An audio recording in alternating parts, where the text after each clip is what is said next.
আল্লাহ যা চান তা সৃষ্টি করেন। আল্লাহ চাইলে কাউকে ছেলে সন্তান দান করেন, কাউকে মেয়ে দান করেন। আল্লাহ চাইলে কাউকে কন্যা দান করেন, আল্লাহ চাইলে কাউকে ছেলে সন্তান দান করেন।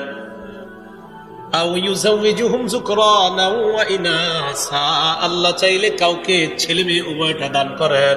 আছে না এমন?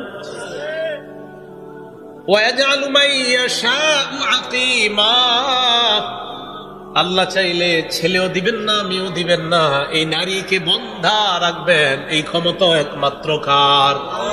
তো বলেন তো, ছেলে দে মেয়ে দে, ছেলে মেয়ে উভয়টা দেয়, আবার দিবেও না, সব ক্ষমতা কার? এটাই ইল্লাল্লাযীনা আমানু। তবে তারা ক্ষতিগ্রস্ত না যারা ঈমান আনছে। ঈমান আনছে, লা ইলাহা ইল্লাল্লাহকে মনে প্রাণে মেনে নিয়েছে, আল্লাহ ছাড়া কোনো ইলাহ নাই। রাতেও আল্লাহ ছাড়া ইলাহ নাই, দিনেও আল্লাহ ছাড়া ইলাহ নাই। আমার ছেলে দেওয়ার ক্ষমতাও আল্লাহ ছাড়া কারো নাই, আমার মেয়ে দেওয়ার ক্ষমতাও আল্লাহ ছাড়া কারো নাই। ছেলে মেয়ে উভয়টা দেওয়ার ক্ষমতা আল্লাহ ছাড়া কারো নাই। আমার ছেলেও হবে না, আমার মেয়েও হবে না, এই ক্ষমতাও আল্লাহ ছাড়া কারো নাই। আমার সন্তান হোক না হোক, সব একমাত্র একজনের ইশারায় হবে, তিনি আল্লাহ। এটা ইল্লাল্লাযীনা আমানু। আপনি যে লা ইলাহা ইল্লাল্লাহ মেনে নিছেন,